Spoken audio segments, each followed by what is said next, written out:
Coba deh bayangin, suatu dunia di mana semua sumber belajar, mulai dari buku-buku kampus yang tebel banget, jurnal ilmiah bergengsi, video kuliah, laboratorium virtual, sampai kelas-kelas eksklusif dari universitas top dunia, semuanya terbuka lebar. Buat siapa aja, nggak ada pengecualian. Nah, selamat datang di sesi bedah materi kita kali ini. Kita bakal ngobrolin sebuah pergeseran gila dalam peradaban manusia. Era di mana yang namanya pengetahuan eksklusif itu udah nggak ada lagi. Tembok-tembok tebal dan mahal bernama biaya pendidikan runtuh. Kita benar-benar lagi berdiri di ambang perubahan sejarah yang luar biasa, dan hari ini kita bakal kupas tuntas di mana hal ini bakal ngubah cara kita belajar, bertumbuh, dan melihat dunia secara keseluruhan. Oke, mari kita langsung selami ini ya. Bayangin, ada seorang anak di desa terpencil yang lagi asyik belajar kecerdasan buatan atau AI langsung dari kurikulum MIT. Keren banget kan? Ini tuh bukan lagi adegan film fiksi ilmiah loh, ini realitas kita sekarang. Konsep kuno bahwa pendidikan berkualitas cuma buat mereka yang tinggal di kota besar atau punya kantong tebel, itu pelan-pelan lenyap. Anak di pelosok desa, misalnya, sekarang bisa nembus kelas AI-nya MIT. Dia bisa belajar filsafat langsung dari kurikulum Oxford atau neliti biologi dari kelasnya Harvard. Dan yang paling gila, kualitas info yang dia dapat itu sama persis kayak mahasiswa yang duduk di kelas fisik sana. Ketika pengetahuan jadi sebegitu terbukanya, dunia kita nggak cuma sekedar berubah, tapi berevolusi dengan kecepatan yang benar-benar nggak masuk akal. Nah, buat benar-benar paham seberapa radikalnya revolusi ini, kita harus mundur sedikit ke belakang. Mari kita jalan-jalan sebentar nyusurin sejarah. Selama ribuan tahun, yang namanya kekuasaan itu lahir dari satu hal, kontrol atas informasi. Dulu banget, kitab-kitab dan gulungan ilmu itu disimpan dan dikunci rapat di balik tembok biara, cuma dikhususkan buat para biarawan. Terus pengetahuan geser jadi hak istimewanya kaum bangsawan dan aristokrat. Seiring waktu, ilmu mulai masuk ke perpustakaan elit, tapi ya tetap aja cuma bisa diakses sama segelintir ilmuwan terpilih. Dan bahkan di era modern, pengetahuan itu ngumpulnya di universitas-universitas, yang seringnya cuma bisa diakses sama mereka yang mampu bayar mahal. Bayangin, berabad-abad lamanya informasi itu dikurung. Tapi, coba lihat di mana kita berdiri sekarang. Akses terbuka. Untuk pertama kalinya dalam sejarah umat manusia, rantai itu putus, dan ilmu benar-benar tumpah ruah buat semua orang. Dan rentetan sejarah tadi ngebawa kita ke sebuah metafora yang menurut saya indah sekaligus kuat banget. Gini bunyinya, pengetahuan berpindah dari barang mahal menjadi udara. Coba deh, resapi kalimat itu bentar. Selama ini kita memperlakukan pendidikan dan ilmu itu kayak komoditas mewah ya kan? Semacam barang mahal yang harus dibeli dengan harga tinggi. Tapi kalau semua sumber belajar udah terbuka bebas di internet, sifat dasar dari pengetahuan itu sendiri ikut berubah. Dia jadi kayak udara yang kita hirup tiap hari. Tersebar di mana-mana, sangat krusial buat hidup, dan pastinya bebas dihirup sama paru-paru siapa aja tanpa perlu bayar sepeser pun. Pergeseran ini nggak cuma ngubah lanskap pendidikan loh, tapi bener-bener ngegeser fondasi cara peradaban kita bekerja. Terus apa dong dampaknya buat institusi pendidikan tradisional kayak kampus-kampus kita? Dulu, universitas itu ibarat penjaga gerbang. Mereka yang megang kunci akses ke pengetahuan, satu-satunya tempat buat validasi gelar, dan pusatnya jaringan sosial elit. Tapi apa jadinya kalau video kuliah, buku digital, AI tutor, sampai simulasi lab semuanya udah gratis di internet? Tenang, fungsi kampus nggak hancur kok, tapi bertransformasi. Mereka berubah jadi katalisator. Kampus bukan lagi sekedar tempat buat nyari ilmu, tapi jadi pusat riset mendalam, titik kolaborasi, ruang mentoring intensif, dan tempat buat praktek langsung. Jadi nilai seorang manusia nggak lagi diukur dari siapa yang punya akses ke ilmu, tapi bergeser tajam jadi siapa yang bisa manfaatin ilmu itu buat nyiptain sesuatu yang nyata. Dan ketika hambatan ekonomi dan akses ini beneran runtuh, wah, siap-siap aja deh. Kita lagi masuk ke era ledakan kreativitas global. Bayangin jutaan bahkan miliaran orang yang tadinya kekunci di luar gerbang karena masalah biaya, sekarang tiba-tiba diundang masuk ke perpustakaan terbesar di alam semesta. Kita bakal ngelihat bakat-bakat gila bermunculan dari tempat yang nggak terduga. Programmer kelas dunia yang otodidak dari desa terpencil. Ilmuwan yang nemuin solusi brilian dari garasi rumahnya doang.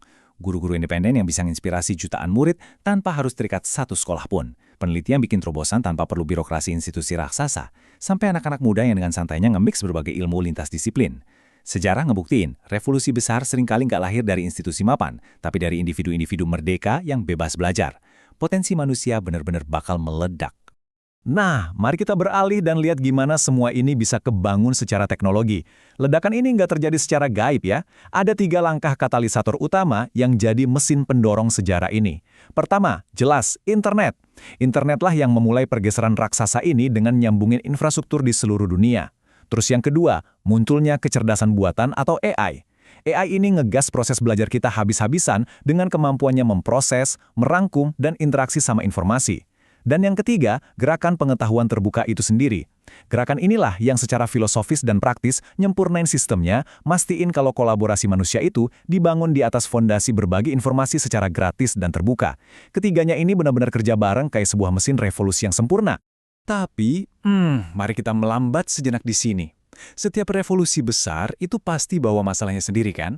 Di tengah euforia kemudahan akses ini, muncul satu pertanyaan mendasar. Terus apa yang terjadi kalau kita tiba-tiba dihantam banjir informasi yang gak ada batasnya? Ini dia paradoks terbesar era modern kita. Kita nggak lagi menderita karena kurangnya informasi, kita justru lagi tenggelam di dalamnya. Transisi dari kelangkaan yang ekstrim ke kelimpahan yang absolut ini ternyata nyiptain titik balik yang bikin otak manusia lumayan kewalahan. Banjir data ini akhirnya ngelahirin apa yang kita sebut kecemasan informasi modern. Tantangan kita sekarang bukan nyari ilmu, tapi gimana caranya selamat dari kebingungan. Coba deh, gimana kita milah mana yang benar, mana yang relevan buat kita, mana info yang benar-benar berbobot dan bukan cuma sekedar permukaan. Belum lagi, gimana kita mendeteksi manipulasi.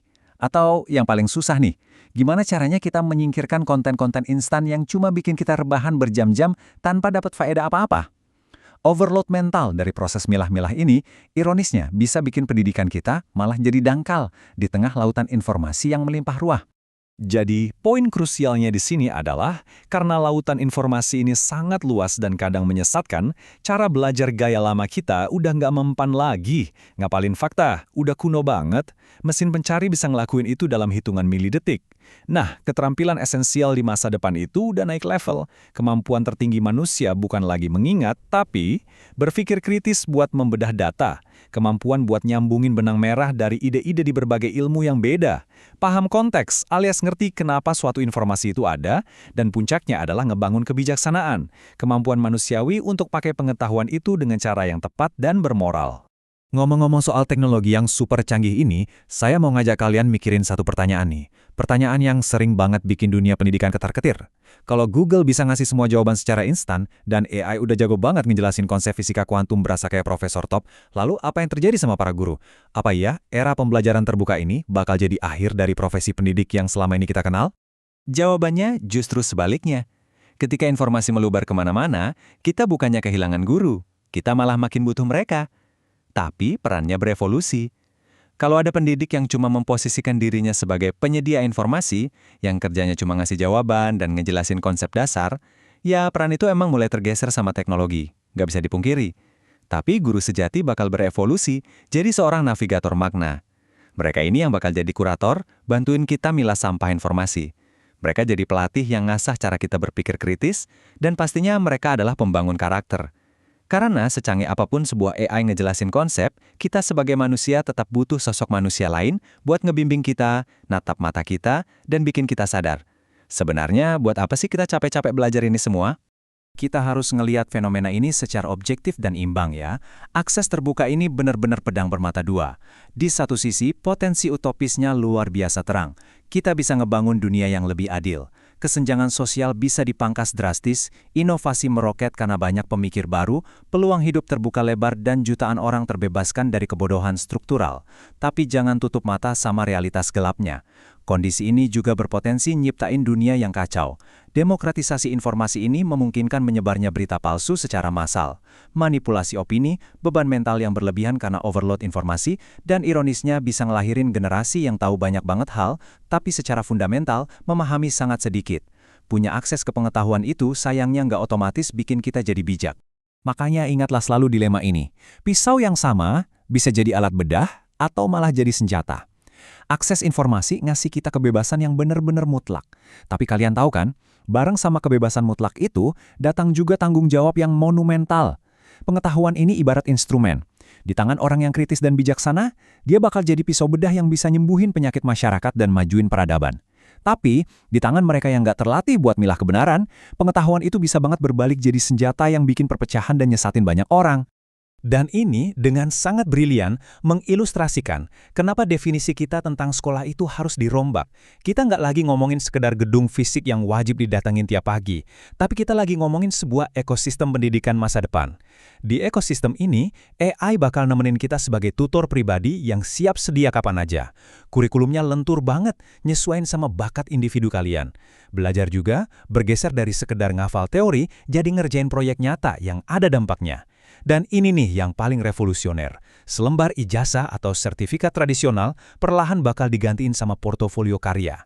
Kedepannya, karir seseorang bakal murni dibangun dari reputasi digital dan bukti karya yang nyata, bukan cuma sekedar nama besar tempat mereka dulu kuliah. Sekolah benar-benar bertransformasi dari tempat numpang nerima ilmu jadi ekosistem utuh buat pertumbuhan manusia. Yang pada akhirnya ngebawa kita ke sebuah pemikiran penutup yang menurut saya sangat menggugah dari sumber yang kita bedah hari ini. Mungkin, untuk pertama kalinya dalam sejarah panjang umat manusia, status ekonomi atau garis keturunan nggak lagi jadi penentu mutlak seberapa jauh seseorang bisa terbang. Ketika tembok-tembok sekolah mahal itu akhirnya runtuh, dan semua ilmu di dunia ini digelar secara gratis di depan mata kita, kekayaan bukan lagi faktor utamanya. Masa depan ini nggak lagi secara otomatis jadi milik mereka yang paling kaya. Masa depan ini bakal direbut dan dibentuk oleh mereka yang paling lapar untuk belajar. Jadi pertanyaannya sekarang, ketika seluruh sumber daya pengetahuan udah ada di genggaman tangan kalian, seberapa lapar kalian buat bener-bener menggunakannya? Terima kasih udah nemenin saya eksplorasi topik luar biasa ini. Sampai jumpa di sesi analisis kita selanjutnya.